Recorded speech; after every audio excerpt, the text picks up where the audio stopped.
Kairé à toutes et tous.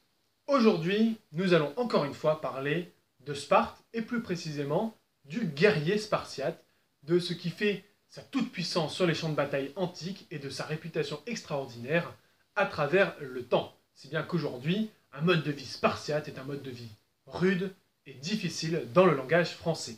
Alors avant de parler de tout cela, juste deux petits points.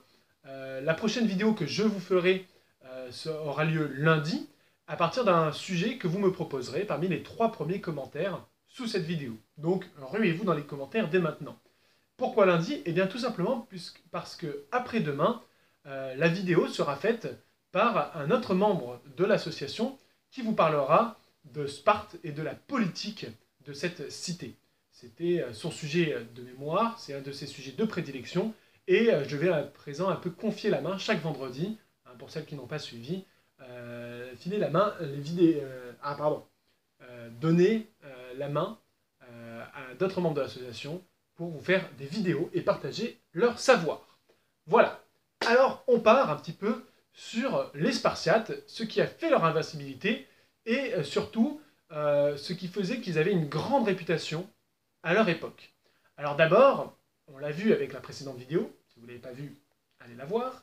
On a vu avec la précédente vidéo que les Spartiates ont toute une mythologie qui s'est construite avec le temps et qui a fait qu'ils ont une réputation de guerriers descendants d'Héraclès, de Persée et du grand héros Lacédémone, qui donne d'ailleurs son nom à cette population qui est celle des Lacédémoniens. Je rappelle que les Spartiates, ce sont uniquement les habitants de la cité de Sparte sur le territoire de Lacédémone. Donc, pour plus de simplicité, je les appellerai les Spartiates pendant toute cette vidéo. Et quand je parle de Spartiates, je parle des homoi, c'est-à-dire des citoyens de Sparte, descendants tous d'Héraclès et des Héraclides, et qui sont citoyens de droit et qui dirigent la cité. Et c'est eux qui servent au sein de l'armée en tant qu'hoplites. Pareil, si vous ne savez pas ce qu'est un hoplite, il y a certaines de mes vidéos qui en parlent. Alors, ce qu'il faut retenir, c'est que l'armée spartiate n'est pas composée que de Spartiates, elle a avec elle d'autres Lacédémoniens, des Périèques, elle a des peuples qui sont à ses frontières, elle a des alliés. Donc l'armée spartiate n'est pas composée uniquement d'homoi, c'est-à-dire ceux qui sont égaux au niveau de la loi et qui sont en haut de la hiérarchie de la société en Lacédémonie et en Laconie. Voilà. Alors, il y a d'abord le mythe. Ce mythe qui les fait descendre d'Héraclès en font de grands guerriers. Ça, c'est une première chose. Mais en plus de ça, il y a leur réputation qui, à l'époque classique, est énorme, car durant la période archaïque, ils ont livré de nombreuses guerres, et notamment les guerres de Messénie ou des guerres contre sa voisine Argos, et toutes ces guerres, elle les a gagnées. Donc elle a aussi une réputation d'être invincible à la guerre. Elle n'a jamais perdu de guerre, elle a déjà perdu des batailles, mais à l'époque classique, c'est même les batailles rangées, il y en a très peu qu'elle va perdre. Et cette réputation, ça va les suivre, et c'est dû en partie à leur constitution. La plupart des auteurs antiques s'accordent pour dire que c'est la constitution des Lacédémoniens, écrite par Lycurgue au 8e siècle, qui fait que Sparte a des citoyens meilleurs que ses voisins et ont des hoplites parfaits. C'est d'ailleurs intéressant de voir que nous, par exemple, avec l'association, on travaille beaucoup sur le modèle spartiate pour voir vers quoi tend, normalement, le modèle hoplitique, en absolu, tout en sachant que la plupart du temps, les formations n'arrivaient pas à atteindre cette élite, ce niveau d'expertise dans la guerre hoplitique. Voilà. Alors, il y a plusieurs points. D'abord, ça fait partie de la constitution spartiate, et ça, tous les gens le savaient dans le monde grec, on a fait des Spartiates des surhommes, notamment parce qu'ils sont enfantés par des hommes et des femmes vigoureuses. Xénophon insiste bien dans son texte qu'il écrit sur les Lacédémoniens, les femmes de Sparte ne sont pas comme les autres femmes des autres cités grecques. Elles ne sont pas, pour la plupart, Xénophon parle en connaissance de cause par rapport à Athènes, pour la plupart restreintes dans leur domicile, confinées, à devoir filer la laine, à manger assez peu, à boire très peu de vin, bref, à avoir une hygiène corporelle, physique, assez médiocre. Et donc pour Xénophon, la plupart des femmes grecques ont une vie assez sédentaire, alors même que les femmes spartiates n'ont pas ce problème. D'abord, ce n'est pas elles qui font les tâches domestiques. Non, les femmes spartiates, au même titre que les hommes spartiates, sont des femmes libres et elles ne doivent pas faire un travail qu'un esclave pourrait faire. Donc filer la laine, c'est pour les esclaves. Voilà. Autre point, les femmes spartiates s'entraînent comme les hommes aux activités physiques. Elles font de la lutte, elles font de la course, elles font du lancer de javelot, elles chantent, elles ont donc une activité externe très intense qui doit prendre une bonne partie de leur temps quotidien et ça permet à ces dernières d'avoir un corps bien entraîné, lui permettant en cas de problème de défendre la cité. Ça, j'en parlerai pas ici, mais apparemment les femmes de Sparte, à plusieurs reprises, en dernier recours, ont défendu la cité, ça c'est une première chose, mais surtout, et ça c'était dans l'imaginaire des Grecs à l'époque, d'enfanter de bons guerriers. Notamment parce que elles avaient une très bonne alimentation, elles ne buvaient pas du tout de vin, justement, elles s'en préservaient, et elles avaient une activité physique saine. Donc en fait, c'est un élément simple à comprendre, même pour des modernes. Elles avaient une vie équilibrée, ce qui leur permettait d'avoir une bonne santé, et donc d'être dans les meilleures conditions pour enfanter. Alors dans l'imaginaire grec, ça va très loin. Hein. On pense que grâce à ça, les Spartiates, de par leur naissance, sont forcément exceptionnels. Il y a même un mythe qui a commencé à naître, mais après la période classique, peu d'auteurs antiques en parlent, je crois que c'est Plutarque qui en parle, comme quoi on jetterait les bébés infirmes, ce qui est très peu probable, cette forme d'eugénisme. Par contre, les Spartiates ne se marient qu'entre eux. On pourrait penser que c'est très particulier, mais en fait, c'est commun à toutes les cités du monde grec. Généralement, un citoyen, pour obtenir la citoyenneté, il faut que sa mère et son père soient de citoyenneté de la cité à laquelle il appartient. Donc voilà, ça, c'est commun à toutes les cités. Ça ne devait pas surprendre plus que ça les Grecs. Ce qui devait les surprendre, c'était la santé de leurs femmes. D'ailleurs, les Athéniens se moquaient beaucoup des femmes lacédémoniennes qui apparemment n'étaient pas un petit peu maigres, qui étaient assez costaudes, assez en chair, avec des hanches larges, des grosses cuisses. D'ailleurs, on leur voit les cuisses parce qu'elles s'entraînent très souvent, elles ont des tuniques ouvertes sur le côté. Bref, ce manque de pudeur faisait qu'elles étaient un petit peu la risée, notamment des Athéniens qui, eux, étaient bien plus restrictifs au niveau de leurs femmes. Alors, en plus de ça, il y a aussi le fait que les femmes sont vraiment faites à Sparte pour faire des enfants. Et si, imaginons, un mari est trop vieux pour faire l'amour à sa femme, ou pour faire des enfants à sa femme, eh bien, ce mari a comme devoir, s'il a une femme vraiment plus jeune que lui, eh bien, de trouver un autre citoyen de Sparte et de l'autoriser à coucher avec sa propre femme pour faire des enfants forts et vigoureux, tout en sachant que ces enfants, de toute manière, n'appartiennent pas à leur père, ils n'appartiennent pas à leur famille, ils appartiennent à une cité. Et ça, c'est un élément très important. Autre élément, en cas de stérilité d'un des deux parties, un des deux conjoints peut aller avoir une aventure extra-conjugale, toujours pour favoriser le fait d'avoir plus d'enfants. Et c'est le cas notamment pour les hommes célibataires qui n'ont pas eu le temps de prendre des épouses. Eh bien, c'est souvent eux qu'on appelle lorsque on constate que parmi les deux époux, c'est peut-être le mari qui ne peut pas faire d'enfants, donc qui est stérile ou qui est trop âgé pour le faire. Voilà. Donc ça choquait beaucoup aussi le reste du monde grec, comme vous pouvez l'imaginer. Mais certains, comme Xénophon, considèrent que c'est quelque chose de très vertueux, puisque ça permet d'entretenir le corps civique de la cité et d'augmenter la démographie de la cité. Donc tous ces éléments font que les Spartiates, par leur naissance, de fait, sont déjà des surhommes, descendants d'Héraclès, et en plus de ça, enfantés par des femmes capables de guerroyer comme des hommes, quasiment. Alors ça c'est une première chose, mais en plus de ça, il y a leur préparation. Donc il y a des éléments rationnels et non rationnels dont je vais vous parler. Ça ne veut pas dire qu'il faut faire ça chez vous pour que vos enfants deviennent des guerriers absolus. Mais c'est une méthode qu'ont adoptée les Spartiates et les Grecs, dans l'ensemble du monde grec, savaient qu'à Sparte, il y avait des mœurs très particulières pour les enfants. Et ils savaient que les hommes qu'ils allaient affronter sur le champ de bataille avaient eu une enfance assez particulière, assez dure, qui en faisait des tueurs. Et si ce n'est des tueurs nés, eh bien, des tueurs de par leur apprentissage. Alors, d'abord, il faut savoir que les enfants ne sont pas laissés dans leur foyer. On ne sait pas exactement à quel âge, mais on les sort de leur foyer, très très jeunes, et on les met tout de suite en commun. Donc ils vivent en communauté.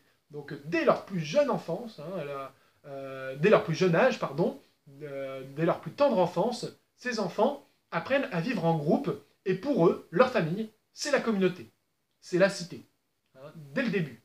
Les jeux sont très restreints, et Xénophon fait des parallèles. Je m'appuie beaucoup sur lui parce qu'il a écrit une constitution des Lacédémoniens qui est très précise, et qui semble valider les propos des auteurs de la même période, que sont Thucydide et Hérodote.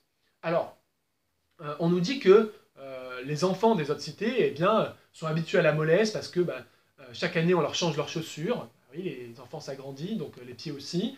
On leur change les vêtements, ils n'ont jamais froid l'hiver, jamais trop chaud l'été, on les nourrit bien, même plus que de raison, et c'est que vers l'adolescence qu'on commence à vraiment les mettre au sport et à des activités physiques, mais en plus de ces activités physiques, aux arts, à la musique, à la poésie et à des aspects culturels. À Sparte, pas du tout. À Sparte, les enfants, déjà, ils ne sont pas nourris en abondance. On les nourrit suffisamment pour qu'ils n'aient pas faim. Voilà. D'accord, ça c'est un élément, mais jamais trop. Voilà. Il y a des doses, un petit peu comme des rations, et les enfants n'ont pas plus. Et en plus de ça, on ne leur donne pas des choses qui sont considérées comme étant luxueuses, comme étant juste pour le goût. Au contraire, on va leur donner une nourriture très simple, efficace, pour qu'ils soient habitués à manger de tout. Et on leur laisse toujours avoir une petite faim qui va les pousser à aller chercher de la nourriture en extérieur de là où on leur donne. C'est-à-dire, soit à les cultiver eux-mêmes, donc travailler, ils vont voir que ça demande beaucoup d'efforts, de travailler la terre, ce qui donne une valeur à la terre chez ces enfants, et une valeur donc aux esclaves qui la travaillent à leur place plus tard, et sinon un autre moyen, c'est de la voler. Donc c'est de s'accaparer la nourriture qui ne leur appartient pas.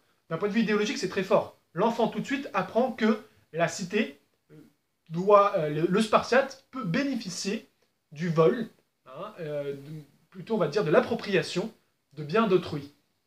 Et ça demande beaucoup d'efforts d'un point de vue mental, ça demande de prendre des risques, mais le jeu en vaut la chandelle.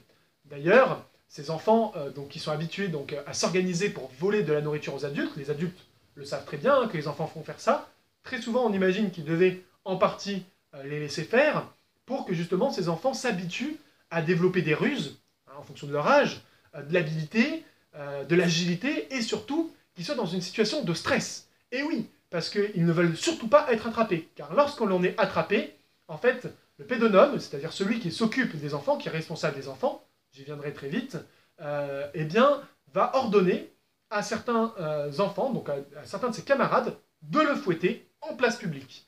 Et si l'enfant arrive à endurer le fouet sans montrer sa souffrance, il va passer pour un héros pour toute sa compagnie. Tout simplement parce que, justement, cet enfant a pris le risque d'aller voler de la nourriture pour les autres, pendant que les autres faisaient le guet ou autre, donc c'est lui qui a pris le plus de risques, et qui finalement en paye les conséquences, en paye le prix.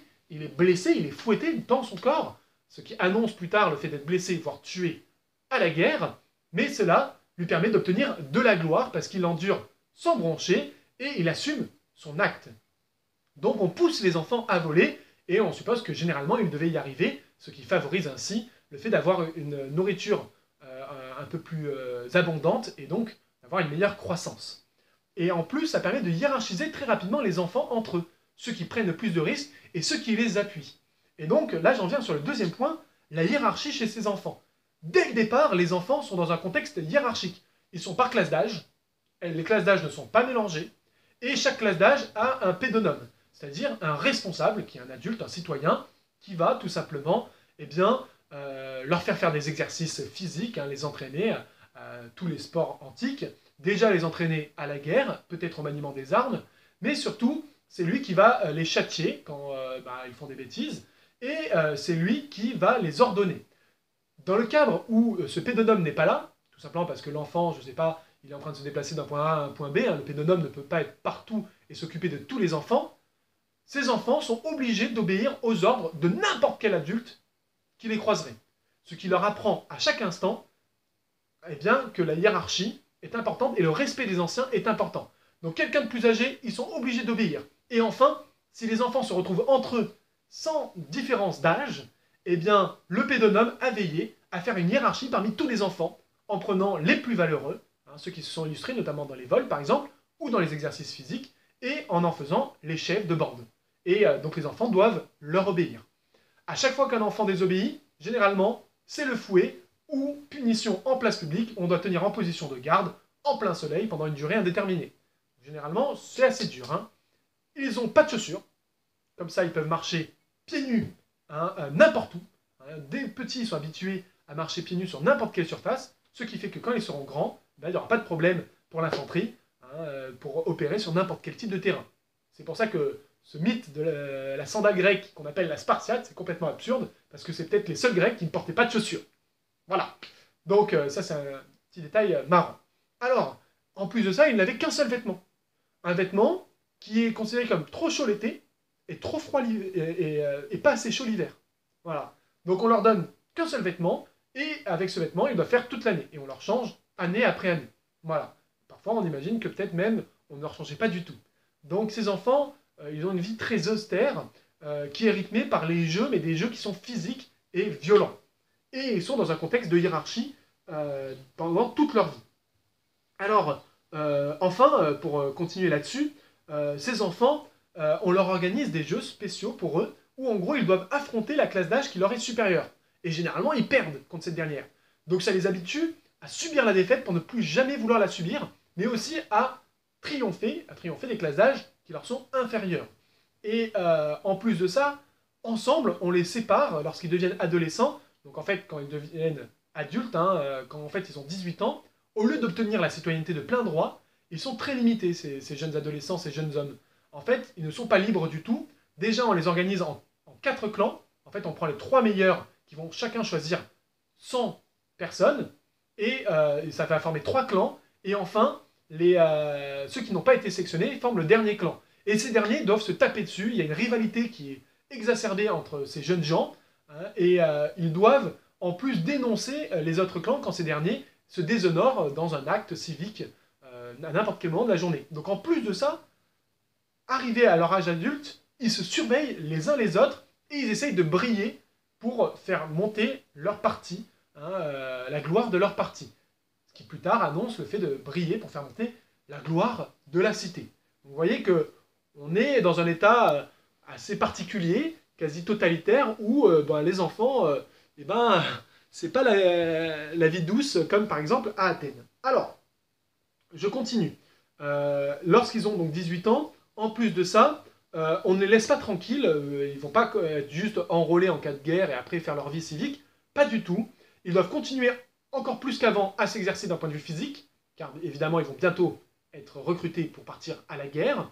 Certains vont faire ce qu'on appelle la cryptie. Alors on ne sait pas trop quelle est cette institution, elle est quasiment mythologique, donc j'en parle pas trop, mais pour vous donner un ordre d'idée, cela correspondrait à prendre les meilleurs Spartiates, ces meilleurs jeunes gens, et à les envoyer vivre pendant 1 ou 2 ans en dehors de la cité, et à devoir subvenir à leurs besoins par le vol. Ils partent nus avec juste un couteau, et ils ne doivent pas être vus par un citoyen de Sparte, sinon c'est fichu, leur entraînement est perdu. Et enfin, ils doivent tuer peut-être un ilote pour réguler la population. Les ilotes, ce sont leurs esclaves en gros. Donc ça en fait des tueurs, littéralement, ils tuent des gens. C'est assez complexe. Par contre, ce mythe, ce rite initiatique de la cryptie correspondrait un petit peu à ce qu'on considère en anthropologie comme étant la base de l'initiation. Inversion des normes. On te sort de la cité, on te sort de la vie de groupe et on te met à l'état sauvage. Donc on inverse ces normes. 2, on t'autorise à tuer et à voler, ce qui n'est pas autorisé dans la cité. Et 3, un retour à la norme. Après avoir triomphé de ça, tu ne vivras plus ainsi, tu es maintenant un homme fait. Voilà, c'est un rite initiatique. Donc leur baccalauréat, pour certains, c'était aussi d'un sacré niveau. Donc voilà. Et enfin, ces jeunes gens, eh bien, ils doivent avoir une attitude extrêmement humble dans la cité. Ils obéissent aux anciens, en tout point. Quand ils marchent dans la rue, ils doivent regarder devant eux, voir leurs pieds, pas détourner leur regard. Xénophon les compare à des statues avec des yeux d'airain. Ils ne bougent pas, ils vont vers leur objectif, ils ne regardent pas ce qui se passe dans la cité. Et à table, ils ne parlent pas, sauf si on leur pose des questions. Et ils doivent justement écouter les anciens, qui parlent de leur exploit, et aspirer à une telle gloire. Voilà. Alors justement, j'en viens aux adultes. Les adultes, déjà, en plus des entraînements physiques, doivent chasser. C'est une des principales activités des Spartiates. Ils chassent. Je vous rappelle que dans la chasse, il y a la mise à mort. C'est, en gros, un moyen d'entraîner le Spartiate à tuer. Voilà, tout simplement. Continue à vivre en commun, notamment dans des repas en commun. Ça, je pense que notre ami Agésilas de Lacédémone en reparlera après-demain. Donc il y a les repas en commun qui sont imposés pour que chaque citoyen ne mange pas chez soi et ait l'habitude de vivre en cité.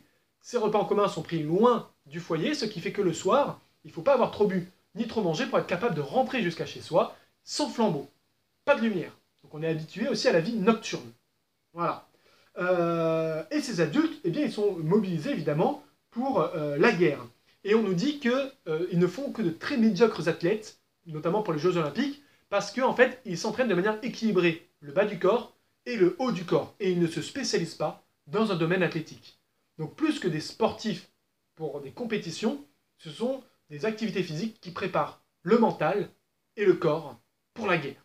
Sparte est tourné vers la guerre par ses lois. Voilà. Et son corps civique, c'est un corps exclusivement constitué de citoyens guerriers en formation, d'anciens citoyens guerriers ou de femmes enfantant des citoyens guerriers. Voilà. Ça vous donne un peu l'idée de la cité. D'ailleurs, on accorde beaucoup d'importance aux personnes qui arrivent à accumuler gloire et honneur et qui montrent leur vertu à leurs concitoyens. Ainsi, on nous dit que la richesse est proscrite à Sparte.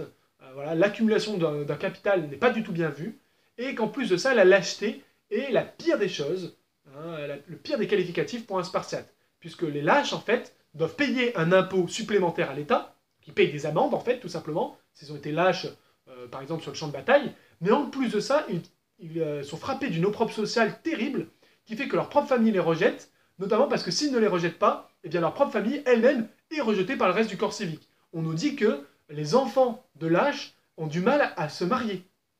Ils ont un célibat imposé parce que personne ne veut être uni avec une famille qui a un lâche dans cette dernière. Voilà. Donc autant vous dire qu'on préfère mourir au combat plutôt que de fuir. Alors, ça en vient au dernier point sur leur suprématie martiale, eh bien, c'est leur organisation militaire qui est extrêmement importante. On considère, nous, sur Matophylac, au sein de l'association, que cette organisation est un petit peu le parangon du modèle hoplitique. Voilà. Donc nous, on tend vers ce modèle-là avec l'association, tout en sachant que la plupart des cités ne l'atteignaient pas. Alors pas sur le point de vue mental ou préparation, plutôt sur le type manœuvre et organisation militaire. Alors, donc les adultes sont tous enrégimentés. En gros, ils font tous partie d'une organisation militaire.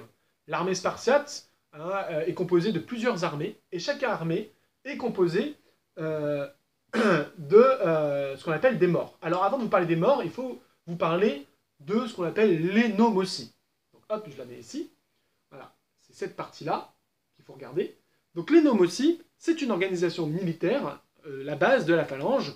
C'est le petit corps, c'est un peu comme la centurie romaine par exemple. Donc c'est l'unité tactique la plus petite de l'armée grecque. Et chez les Spartiates, et on considère que dans la plupart des armées grecques c'est le cas, elle est constituée de 4 hommes de front et de 8 hommes de profondeur, ce qui fait 32 hommes. Sachant que vous pouvez adapter votre formation en fonction de vos besoins. C'est-à-dire si vous êtes sûr de l'emporter, qu'il n'y a pas besoin d'avoir beaucoup de masse, vous pouvez prendre les 4 hommes du front et les mettre à côté, ce qui vous fait en fait 8 hommes de front et 4 hommes de profondeur. Ou à l'inverse, vous pouvez prendre un des rangs et le mettre derrière pour augmenter la force de vos colonnes. 3 hommes de front, et donc on va atteindre 12 hommes de profondeur. Et dans ce cas-là, on augmente la taille de l'unité de 4 hommes. Bon, ce sont des détails. Sachez juste que la formation est malléable, mais globalement, c'est 4 hommes de front et 8 hommes de profondeur, avec le chef à droite. À droite parce que c'est lui qui a du coup son flanc droit, c'est-à-dire celui qui n'a pas de bouclier, qui est exposé à l'adversaire. Donc c'est lui qui prend le plus de risques.